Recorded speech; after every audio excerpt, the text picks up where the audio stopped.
up, guys? Thanks so much for clicking on the video. My name is Leah, and let's recap and review Real Housewives of Beverly Hills. This is season 13, episode 2.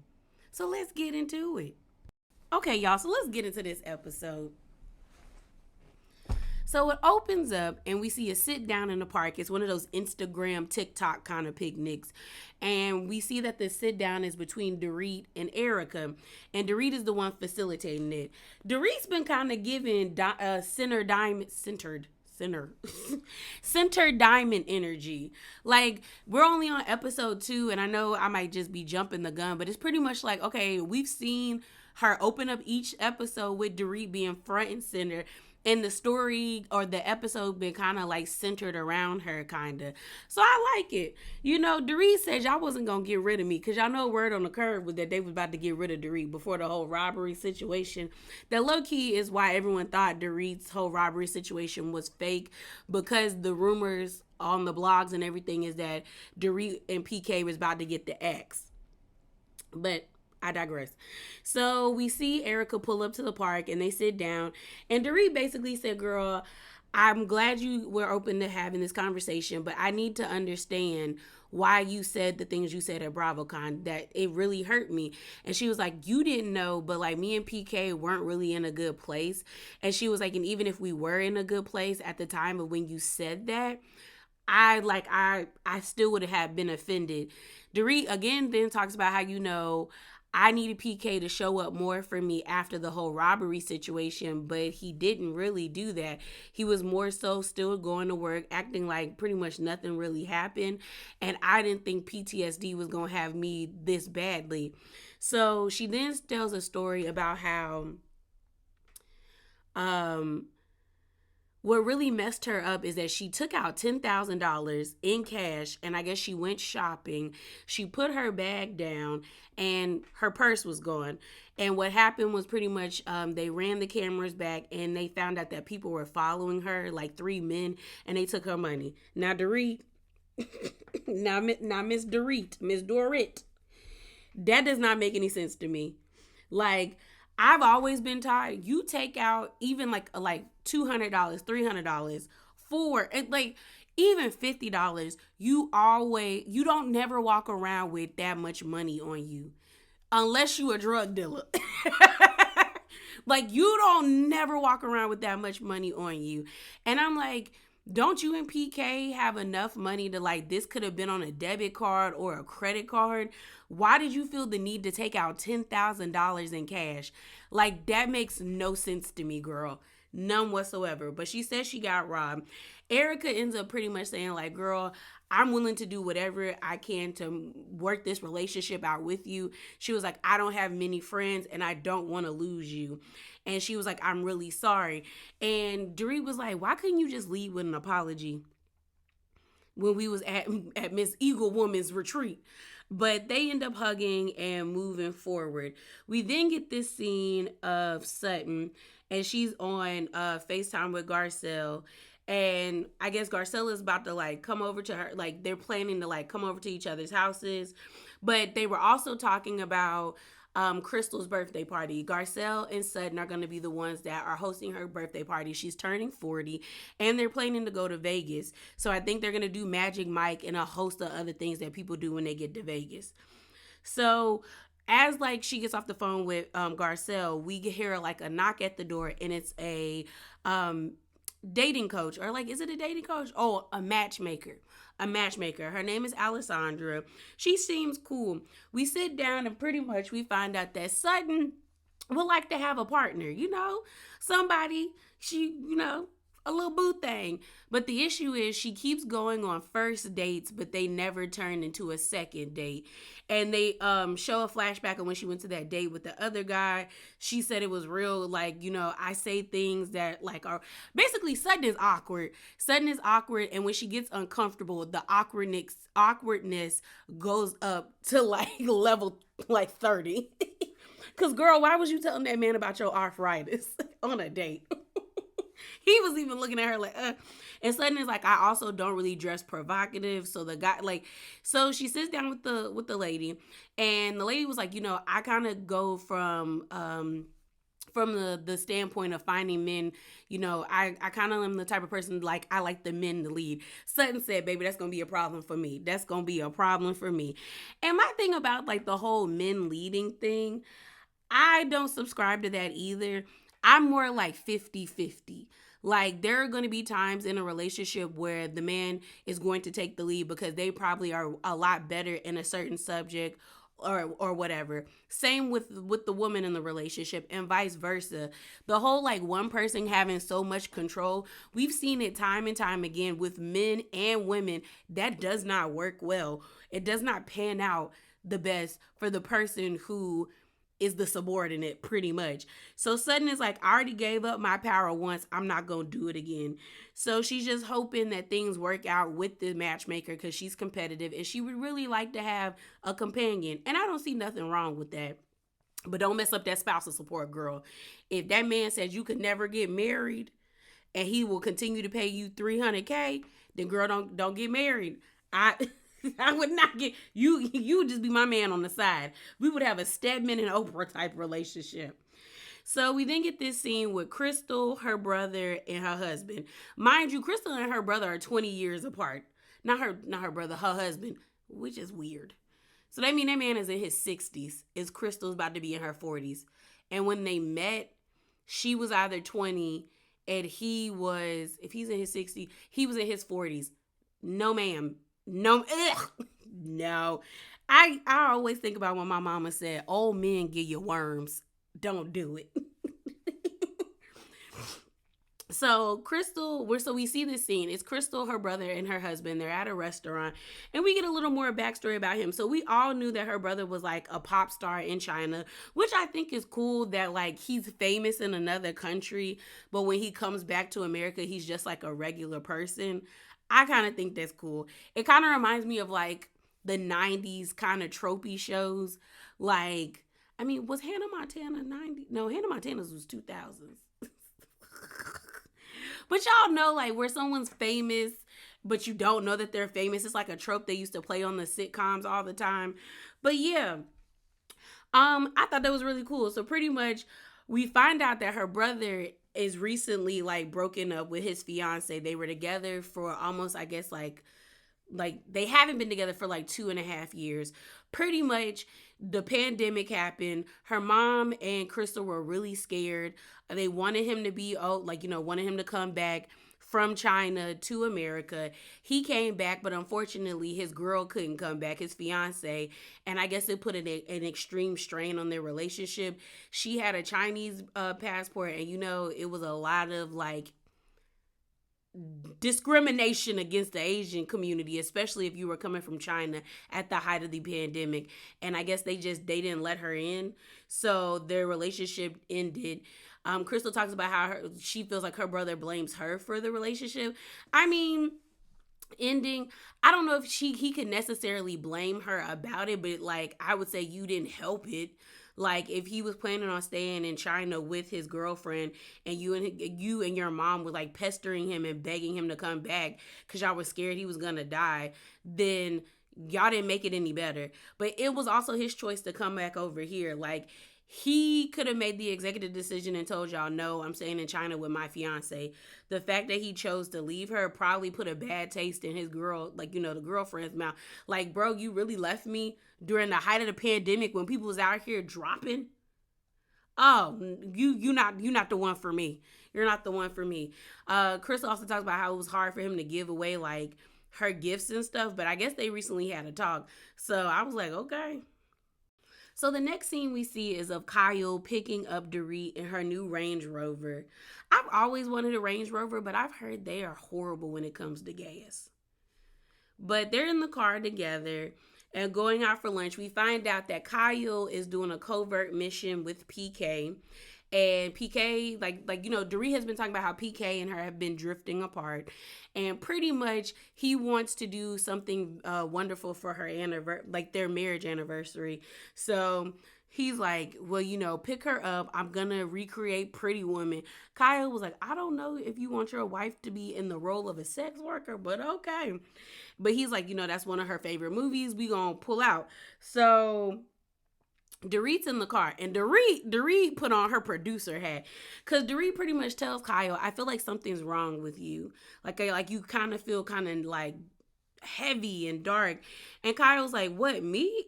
And she's like, "Yeah, girl, like the vibes ain't vibing." She was like, "You." And then Dorit's in her confessional talking about how, when um Kyle and Mauricio were like, we used to go dating all the time, like double dates and going out the country on vacation. Now, not so much. And then when I get online, I see Kyle with her friends going on trips, but I don't see Mauricio, or they call him Mo. She was like, I don't see her with Mo too much. So I can tell that something's wrong. So Kyle's just like, I just felt like I needed to get away. I needed space. I needed to get away. And Dorit's like, from your husband? And Kyle's like, no, from everything. Girl, yeah, from your husband. So Dorit ends up telling Kyle, well, if you don't want to talk about this, you could just tell me, girl, let it go, and I'll let it go. But she said, I can definitely tell that there's something going on with Kyle and Mauricio. I just don't know what it is. So they pull up to the hotel. Dorit is like, girl, what is going on? And Kyle won't tell her what is going on, but they get to the hotel, and Dorit is like, girl, I don't like this. What is going on? So they get to the room, to the hotel room, and Dorit's already complaining because she was like, you couldn't get a presidential suite, girl? Why you got me at a hotel? It's roses. It's like half portions of food. Like they went to the Walmart and got like a fruit platter and put it in there. And she's like, girl, what is this? And she's eating. She's like, Kyle, like I told my kids that I would be back. Like, girl, tell me what's going on. And Kyle's like, Dorit, calm down. Everything will be okay. And she's like, I don't like it. Let me know what's going on. I don't like it. And Kyle's like, girl, it's fine. It's fine. So then you see Dorit being like, ugh, I need to go outside. So she walks onto the balcony that's attached to the hotel room. And she's like, I can't breathe. So then she starts talking to the PAs, and Kyle's just laughing because she's like, girl, everything's like, girl, we're good. We're good. Like, everything's fine. We're good. She was like, it's for your anniversary. And I guess the producer's name is Laser. So she's like, Laser, what is going on? And Laser's like, well, ask Kyle. So then you see Kyle calling PK on the phone, and she's like, girl, she tripping. You might wanna say something. And she's worried about the kids, and PK's like, the kids are fine. Everything's fine. So then you end up seeing Dorit call her kids, and her kids are like, Mom, we're fine. Girl, we're good. We're fine. And you can hear the irritation in the kid's voice. like Ash, I think Jagger, I think that's the son. Jagger was like, Mama, we fine. And a little girl was like, yeah, we're good. You doing too much. And I felt like Dorit was being dramatic. Like, I was like, girl, you're in a hotel room. I promise you should trust your husband enough to know that he wouldn't put his kids in a bad predicament. Like, you've been with this man for almost 13 years. Like, chill out. So she calms down. Next thing you know, you see her glam squad come in. They have a bunch of red dresses to, do Pretty Woman. She's kind of like, I don't like when people pick dresses for me. And then they have the white gloves and everything. PK pulls up in this cute car. He walks into the bar. Dorit comes down looking beautiful, and they do the whole little hand box thing where, she tries to touch the jewelry, and he closes Julia Roberts tried to touch the jewelry, and the guy closes the box, and they talk, and pretty much you hear, they sing Take My Breath, what's the name, Berlin, which I know is a group. They go back up to after, I guess, while they're in the, while they're down at the bar, I guess they were decorating the hotel room. And when they get back in there, it's like the singing group Berlin singing Take My Breath Away, which tickled me because the production was like, this song is from Top Gun, not Pretty Woman, but I digress. And so they start dancing. I was like, this is so unserious. And then they sit down. And Dorit and PK are in the confessional talking about how beautiful, like they used to do so many surprises for each other. They show like flashbacks when PK got her that Aston Martin when it was like his 50th birthday and they were doing the helicopter ride. And Dorit was like, I used to love doing surprises, but now not so much because of the PTSD. And then she also was like, either I got to give up surprises or I got to work through my feelings about all of this. So they go back and forth. PK pretty much tells her, like, I don't get the whole PTSD thing, you not being in control of your feelings. I was just like, well, PK, it's how people cope. But you can tell that the way PK copes is just acting like life goes on. And granted, life does go on, but it doesn't seem like he's dealt with the situation either. He just was like, people die, things happen, you keep moving. Where Dorit, who he's not used to being so like it was an interesting conversation because it seems like he kind of hears her, but he also doesn't understand at the same time why she's acting this way. And it's like, well, if the robbery really did happen, you should be more considerate of that. She also says that she didn't need a surprise. She wants her husband to be around more. But I was like, okay, girl. Okay. And y'all know we heard the whole divorce rumors, but they denied that they was getting a divorce. PK and Dorit said, not on my watch. Not on my marriage. But it was kind of cute. It was a cute scene. So we then get this scene of Garcelle and Sutton. Sutton brings Garcelle over. Well, Garcelle goes over to Sutton's house. And they sit down. They having barbecue and stuff. And Sutton is talking about dating and trying to get like a second date. And then she talks about, because Garcelle was like, well, how did the matchmaker thing go? She also talks about her relationship with her husband. So basically, Sutton didn't have any power. She said, I didn't have a seat in the boardroom. And the boardroom is where everything goes down. She was like, the only thing I controlled was summer vacation with my husband. And that's because he came at the end of it. It got to the point where he was making decisions about the kids. And I was just like, I just had to go along with it because he was the one running everything. And so she was like, I don't do very well with the whole, lead, let the man lead you, because I know what it's like to lose your power. But then she was like, enough about me, what about you? And then Dorit gets very emotional as she starts to talk about her two sons, Jax and Jaden. And she just says, Jax pretty much told me I wasn't there for him.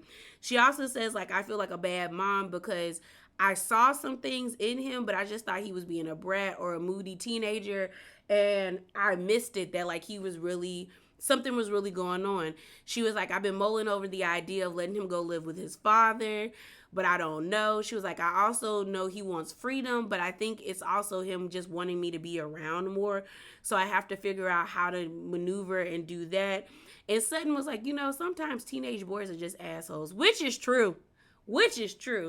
But I think the testament of Garcelle being emotional about it and actually wanting to make the situation right shows how much of a good mom she is, because she cares. She cares enough. And then Sutton brings up about how, people always question our friendship, but like, this is why we're friends, because we're single mothers where they're with fathers that are totally involved and invested in their kid's life, which is a good thing, but it's also a bad thing if you don't get along with your ex-husband. But Garcelle was like, you know what? I'm just going to show up more for my kid. And that's all you can do.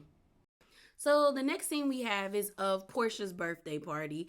And it's just crazy to see how much Portia has grown, the same way I think about how much the Teresa's daughters have grown, because I remember how young they were when the show first started out.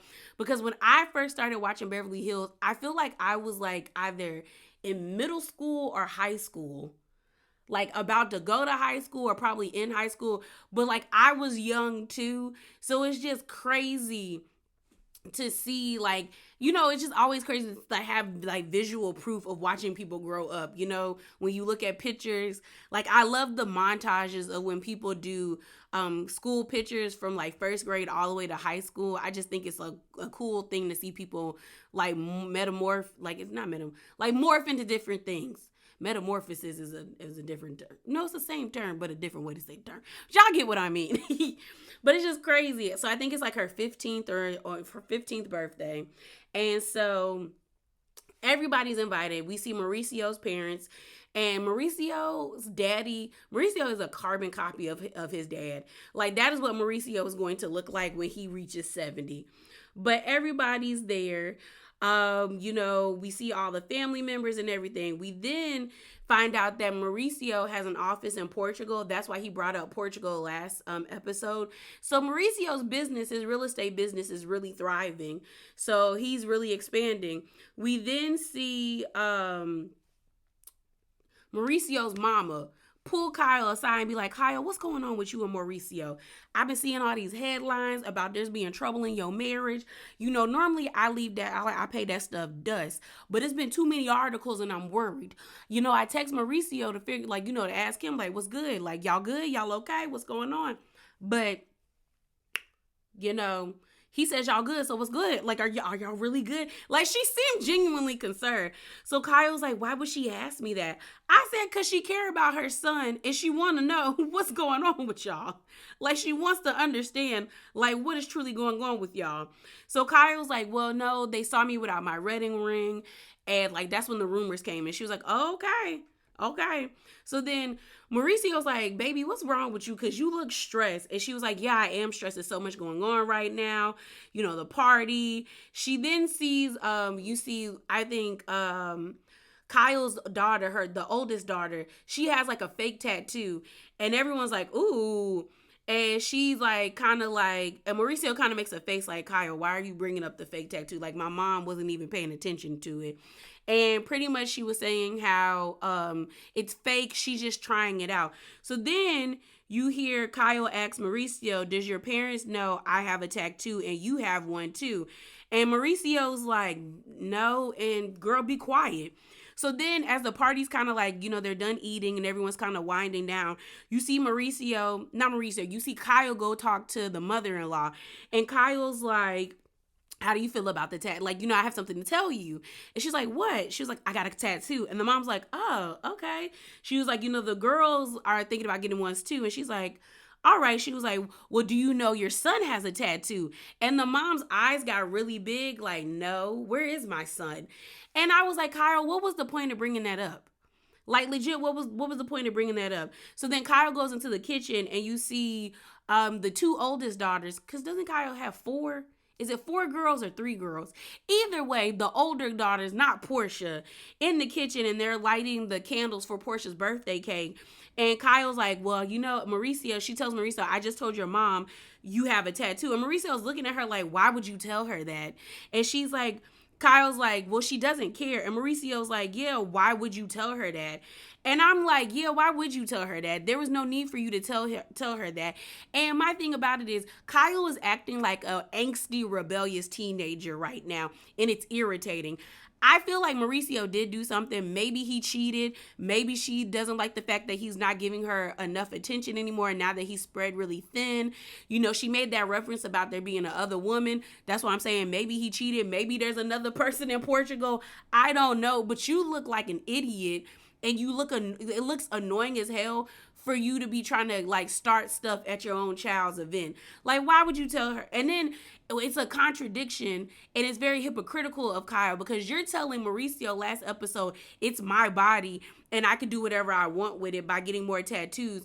But then you don't give him the same respect by allowing him to tell his parents that he has a tattoo. And what I found out is like, we know Mauricio is Jewish. People online were talking about how that in that faith, like tattoos are like a no. Like it's kind of like forbidden. Like you don't mark up your body, kind of like Christianity. Your body is a temple kind of thing. And so, and you can kind of tell that Mauricio's mom seems to be very staunch in her faith. So I was just like, yeah. Why would you do that? And so then she wants to talk to Mauricio about it. And Mauricio's like, girl, don't talk to me. Leave me alone, Kyle. I don't want to talk about it. And everybody at the table is like, ooh. And I'm like, yeah, Kyle, leave him alone. Leave him alone. Like, I don't negate that maybe Mauricio did something. The rumors have always been that Mauricio had a family out in these streets, or he always been out, that's the rumor, that he either was out in these streets doing things he ain't had no business doing, all of that stuff. But it's like, I don't understand where this is coming from. Like, I feel like Kyle should just say what it is, that he cheated, or maybe he wasn't there for her in the way she wanted him to be. Because if you didn't know, unfortunately, Kyle's friend, she took her own life like right after the show, and maybe that was like traumatic for her. So it's just kind of like you lashing out and you look crazy. Get it together, Kyle. So the last part of the episode we see is everybody pulling up to the private jet to go to Las Vegas. They end up gifting Crystal this really pretty $3,000 Swarovski diamond sapphire. I was about to say Swarovski crystals. Sapphire and diamond necklace. She loves it. They get to the hotel. The hotel's lovely. Everyone has like monogram pillows. We see the girls coupling up. And then it ends because we find out that Dorit and Kyle are sharing a room. And they talk about, well, people think I'm a lesbian because they flash back to that season where Denise was on, where Dorit and Kyle were beefing because of Teddy. And Dorit was saying, yeah, it's kind of weird that you always want to sleep in somebody's room. And then Kyle's like, well, you didn't know I was a lesbian, but she was doing it in like a snarky way. And then it ends there. It looks like next episode Sutton gonna have a meltdown. I don't know why. They went to the Magic Mike show and she wasn't with it. She wasn't with it. So I wonder what triggered it. But yeah, y'all, that is it. That is all. Remember to be bravely authentic and hop down in them comments below.